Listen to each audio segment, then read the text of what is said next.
नमस्कार दोस्तों, आज मैं आपको पढ़ाऊंगा चैप्टर ऑन टॉलरेंस, जो कि ब्रिटिश नॉवेलिस्ट ई.एम. फोस्टर का एक ऐसे है। तो आइए शुरू करते हैं। Friends, tolerance does not just mean putting up with your friends और रिलेटिव्स हैबिट्स। यानी कि जो टॉलरेंस होता है, टॉलरेंस का मतलब बर्दाश्त करने की क्षमता, सहने की शक्ति। तो सिर्फ आप अपने फ्रेंड्स और रिलेटिव के साथ एडजस्ट कर जाएं, बस उतना ही मीनिंग टॉलरेंस का नहीं है। It has a much wider dimension, और इसका बहुत बड़ा मीनिंग और डायमेंशन है। Let us read the following excerpt from the essay on tolerance and find out for yourself.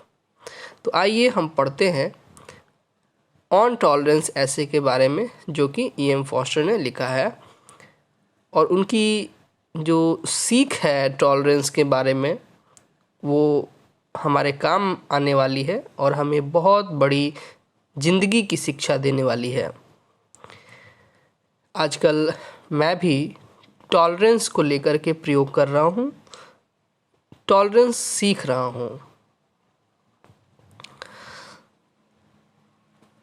It refers to the time after World War II. तो जब दूसरा विश्व युद्ध हुआ था 1941 में, तो उसी समय ये लिखा गया था। This essay was broadcast on radio by Foster himself, और उनके ही द्वारा ये इसका ब्रॉडकास्ट भी हुआ था रेडियो पर। Although more than half a century has passed, और करीब 50 साल बीत चुके हैं, लेकिन फिर भी इस ऐसे का जो मैसेज है वो आज भी वैलिड है। Since the essay was written, the writer's ideas are still valid, और आज भी हमको अपने जीवन में इसको सीखना चाहिए। The world is full of people, appallingly full. तो इस संसार में बहुत सारे लोग रहते हैं और ये संसार लोगों से भरा हुआ है। अपैलिंगली का मतलब होता है शॉकिंगली और alarmingly. It has never been so full before, और इतना जो जनसंख्या है, इतने जो लोग हैं इस पृथ्वी पर, पहले कभी नहीं थे। And they are tumbling over each other, और सभी एक दूसरे पर आरोप मढ़ते हैं या गिरते पड़ते रहते हैं। Most of these people one does not know, and some of them one does not like. तो बहुत सारे लोग ऐसे हैं जिनको हम नहीं जानते हैं, और कुछ लोगों को हम जानते हैं।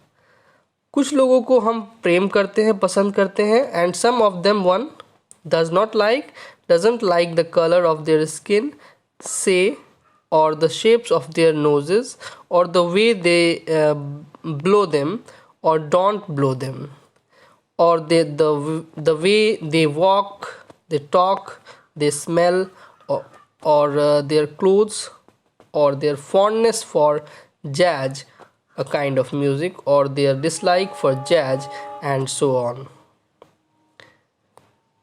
तो बहुत सारे ऐसे लोग हैं कि most of these people one does not know. तो बहुत सारे लोग ऐसे हैं जिनको हम नहीं जानते हैं, and some of them one does not like. और कुछ लोगों को हम पसंद नहीं करते हैं। हो सकता है कि उनके कलर को पसंद ना करें, हो सकता है उनके स्किन को पसंद ना करें, उनके शेप, साइज, उनके नोज़ को पसंद ना करें, या उनके नाक छिड़कने के तरीकों या नहीं छिड़कने पर हमें आपत्ति हो, और द वे दे टॉक, या फिर उनके बातचीत करने के अंदाज पे आपत्ति हो, दिक्कत हो, या वे कैसे स्मेल करते हैं इस पे भी आपत्ति हो, या वे कैसे कपड़े पहनते हैं और किस तरह की चीज़ों को पसंद करते हैं, जैसे कि एक जैज यानी कि एक काइंड ऑफ म्यूजिक, और हो सकता है कि वो जैज को पसंद करते हो और हमें जैज बिल्कुल भी पसंद ना हो,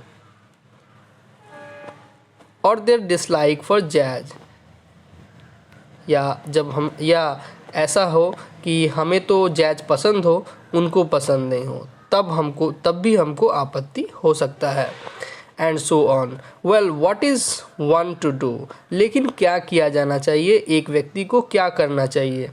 देयर आर 2 सॉल्यूशन, और इसके 2 सॉल्यूशंस हैं। One of them is, if you don't like people, अगर आप उन लोगों को पसंद नहीं करते हो तो किल देम, उनको मार डालिए। बैनिश देम, उनको निकाल दीजिए अपने देश से। सेग्रीगेट देम, पृथक कर दीजिए। And then strut up and down, and strut up and down का मतलब होता है proudly walk up and down. तो उस प्राउड में जिए, क्योंकि आपने उसको मार दिया है, देश से निकाल दिया है, शहर से गांव से निकाल दिया है, या उनको पृथक कर दिया है अलग। और उस अहंकार में, उस प्रोक्लेमेशन में that you are the salt of the earth, और ये आप घमंड कीजिए कि आप ही सबसे अच्छे हो, या आप ही ठीक हो। You are the salt of the earth. The other way is much less thrilling, और जो अदर वे है, इसका सॉल्यूशन जो है, सॉल्यूशन में बता रहा था, the other way is much less thrilling, ये बहुत कम थ्रिलिंग है, कम रोमांचकारी है। But it is on the whole the way of the democracies, और यही डेमोक्रेसी का तरीका है, यानी कि प्रजातंत्र का तरीका है। एंड आई प्रीफर इट, और E.M. फॉस्टर कहते हैं कि मुझे ये पसंद है। If you don't like people, अगर आप दो लोगों को पसंद नहीं करते हो, put up with them as well as you can, तो उनके साथ एडजस्ट करने की कोशिश कीजिए जितना कि आप कर सकते हैं। You can't try to love everyone, हालांकि आप सभी को प्रेम नहीं कर सकते हैं, of course, but you can try to tolerate all, लेकिन आप सबको बर्दाश्त तो कर ही सकते हैं, सबको झेल तो सकते ही हैं। On the basis of that tolerance, और उसी बेसिस पे टॉलरेंस जो है, ए सिविलाइज फ्यूचर में बी बिल्ट, और उसी टॉलरेंस के आधार पे एक सिविलाइज फ्यूचर बनाया जा सकता है, बन सकता है। Certainly I can see no other foundation for the post Second World War, और सेकेंड वर्ल्ड वॉर के बाद कोई ऐसा आधार नहीं था जिसके आधार पे लोगों को प्रेम करना सिखाया जा सके। For what this post world war will not need at all are negative virtues, और इस वर्ल्ड वॉर 2 के बाद लोगों में निगेटिव जो गुण हैं वो नहीं चाहिए, वो नहीं होना चाहिए, जैसे कि बीइंग हफी, टची, इरिटेबल और रिवेंजफुल। हफी का मतलब होता है एंग्री एंड ऑफेंडेड, तो वर्ल्ड वॉर के 2 के बाद लोग एंग्री थे, टची थे, उनको हर शब्द से दिक्कत था, रिवेंजफुल थे। I have lost all faith in military ideals, और E.M. फोस्टर कहते हैं कि मेरा जो मिलिट्री आइडियल्स, मिलिट्री के आदर्शों में विश्वास नहीं है, मैं उठ चुका है। They can seldom be carried out with thousands of human beings getting maimed, killed और इम्प्रिजन्ड, क्योंकि उनका जो तरीका है वो शायद ही काम आया है, बिना जो है ह्यूमन बीइंग को मारे हुए, उनको सताए हुए या कैद किए हुए। तो बिना कैद किए या मार दिए हुए, मार के हम किसी को अपना किसी को प्रेम नहीं सिखा सकते हैं, किसी को जीने का तरीका नहीं सिखा सकते हैं। These military actions might not have mattered when the world was emptier. और जब यह वर्ल्ड जो है खाली होता, these military actions might not have mattered when the world was emptier. तो ये जो मिलिट्री है वो पहले तो नहीं था, जब वर्ल्ड में बहुत कम लोग थे या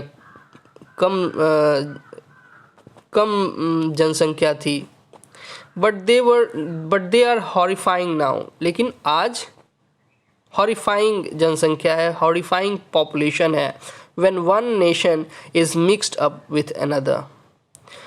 और एक नेशन में कई तरह के लोग रहते हैं, एक नेशन दूसरे नेशन से मिक्सअप हो गया है।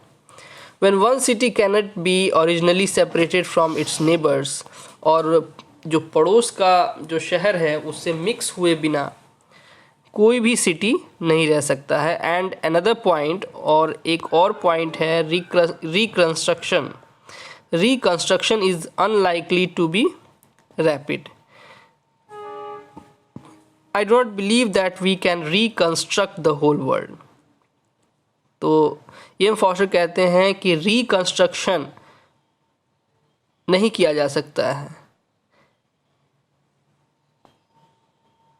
उनका कहना है कि जो सिटीज़ हैं वो बहुत पास पास हैं और एक दूसरे से प्रभावित होती हैं, एक दूसरे से मिक्सअप होती हैं हर चीज़ में, चाहे वो भाषा में, खान पान में या ट्रेडिशन कल्चर में, किसी भी चीज़ में।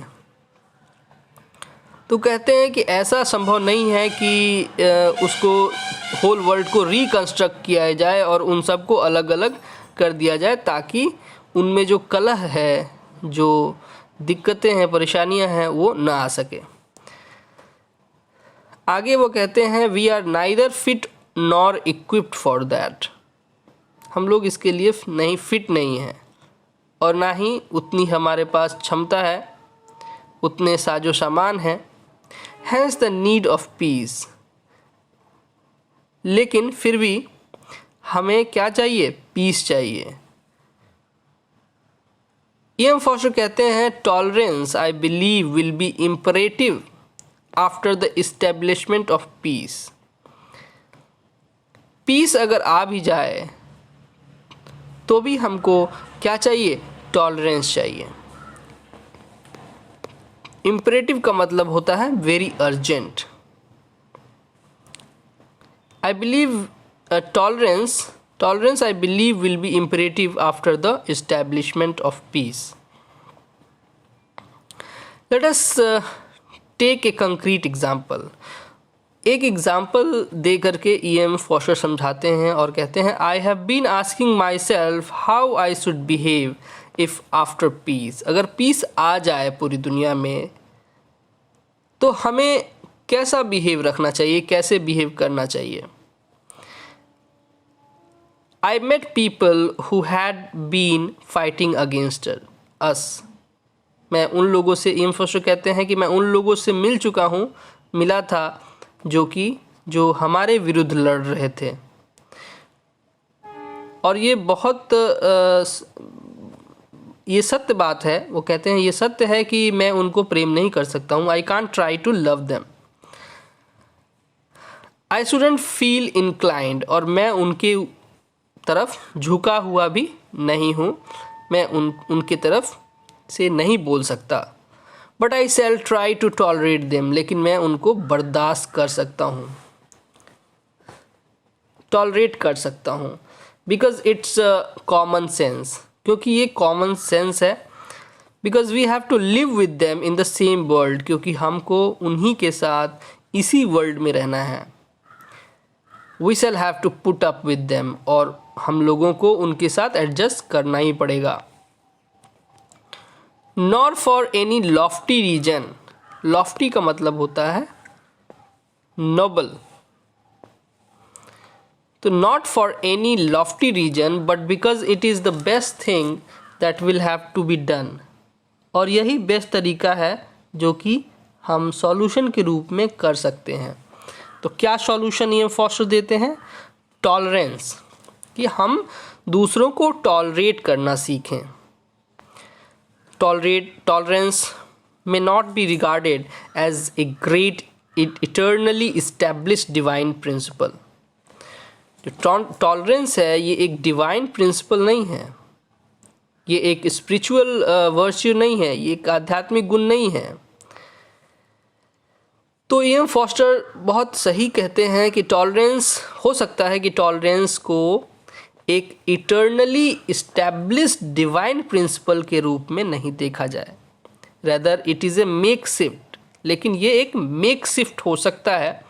मेक शिफ्ट का मतलब होता है कि ज़रूरत के अनुसार थोड़े समय के लिए कुछ अगर आयोजन होता है, कोई कुछ प्रयोग किया जाता है, यूज होता है किसी वस्तु का, किसी क्वालिटी का, जैसे तो ये टॉलरेंस एक मेक शिफ्ट हो सकता है थोड़े समय के लिए। Suitable for an overcrowded and overheated planet, और ये जो ओवर क्राउडेड हमारा जो प्लानट है और ओवर हीटेड यानी कि माहौल जो है वो गर्म है, तो इसलिए टॉलरेंस यहाँ बहुत आवश्यक हो जाता है।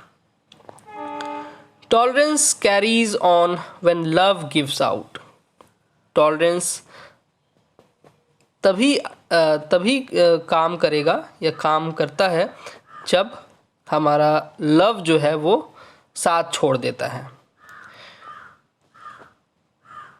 टॉलरेंस कैरीज, और टॉलरेंस एज ए, जब हमारा लव जो है कम हो जाता है तो हम टॉलरेंस का यूज कर सकते हैं।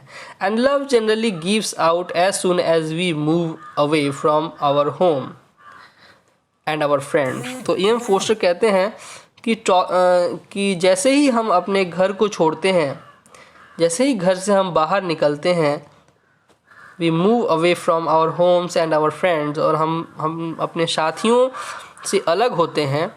एंड स्टैंड अमॉन्ग स्ट्रेंजर्स, और स्ट्रेंजर्स यानी कि अपरिचित लोगों के बीच में खड़े होते हैं इन ए क्यू, तो हमारा जो लव है वो साथ छोड़ देता है। हम वहाँ लवेबल नहीं रहते हैं, हम उन्हें प्रेम नहीं करते हैं।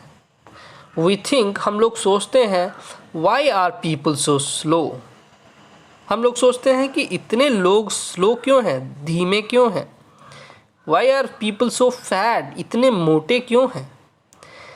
It is wanted at the telephone, और यही टेलीफोन करने के समय भी यही घटना घटती है।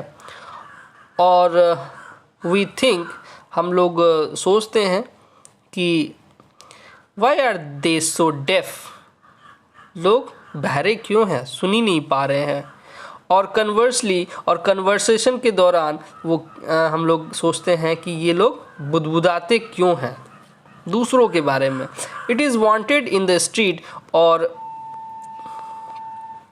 E.M. फॉस्टर कहते हैं कि हमें टॉलरेंस की ज़रूरत होती है इवन स्ट्रीट में और ऑफिस में भी, at the factory, and it is wanted above all between classes, races and nations, और हर जगह टॉलरेंस की आवश्यकता होती है। नहीं तो हम इस तरह से ही शिकायत करते फिरेंगे, why are they so deaf, why do they mumble, why they are fat, why they are slow, why their religion is this, why their culture is this, why their attire is this, उनका क्यों ऐसा पहनावा है, क्यों खान पान है, क्यों ऐसे वो उठते बैठते हैं। हर चीज़ में जब तक हम टॉलरेंस को नहीं सीखेंगे तब तक इस तरह का जो समस्या है वो हमारे दिमाग में आता रहेगा। टॉलरेंस इंटेल्स इमेजिनेशन, और टॉलरेंस जो है, इंटेल्स का मतलब involves as a consequence. Tolerance entails imagination, और टॉलरेंस एक इमेजिनेशन भी उसमें रहता है, उसमें वो सिखाता है। for you have all the time to be putting yourself in someone else's place. तो आपको क्या करना है कि दूसरों की जगह पे आपको खुद को रखना है और सोचना है कि अगर मैं वहाँ होता तो कैसे बिहेव करता, अगर मैं वहाँ रहता तो मैं क्या ये एक्सपेक्ट करता कि मुझे किस तरह से बिहेव किया जाए. तो which is a desirable spiritual exercise. और ये एक स्पिरिचुअल एक्सरसाइज है कि आप अपने आप को दूसरों की जगह पे रख के सोचें. Tolerance is not the same as weakness. Tolerance जो है वो वीकनेस नहीं है. ये ईएम फॉस्टर क्लियर करते हैं कि tolerance is not the same as weakness. Putting up with people does not mean giving in to them. यानी कि उनके साथ एडजस्ट करने का ये मतलब नहीं है कि उनसे हार जाओ, उनके आगे झुक जाओ. This is no doubt complicated. ये हो सकता है कि ये कॉम्प्लिकेटेड हो, ये लेकिन बट रीबिल्डिंग ऑफ सिविलाइजेशन, अगर हम सभ्यता को फिर से शुरुआत करें, फिर से बनाएं आफ्टर द वॉर और युद्ध के बाद, is bound to be complicated. तो थोड़ा बहुत तो कॉम्प्लिकेशन आएगा ही, क्योंकि वर्ल्ड वार 2 के बाद हम लोग पीस की स्थापना कर रहे हैं और एक दूसरे से के साथ एडजस्ट करने का प्रयास कर रहे हैं. तो टॉलरेंस यहाँ पे वैल्यूएबल हो जाता है. I only feel that unless Lord himself builds a house where only love exists, man will have to survive by the virtue of tolerance. तो मैं महसूस करता हूँ, ईएम फॉस्टर कहते हैं कि मैं ये महसूस करता हूँ कि अगर भगवान ही खुद नहीं बनाता है एक ऐसा हाउस, एक ऐसा घर जहाँ पे सिर्फ प्रेम हो, तब तक मैन को सरवाइव करना पड़ेगा, मैन को सहना पड़ेगा, टॉलरेंस का यूज़ करना पड़ेगा. By the virtue of tolerance. तो मैन को जो वर्च्यू है, ये गुण है टॉलरेंस का, उसको सीखना पड़ेगा. तो you must learn to tolerate others. दूसरों को बर्दाश्त करने की क्षमता आपको विकसित करनी चाहिए. ये एक लाइफ स्किल ऐसे है.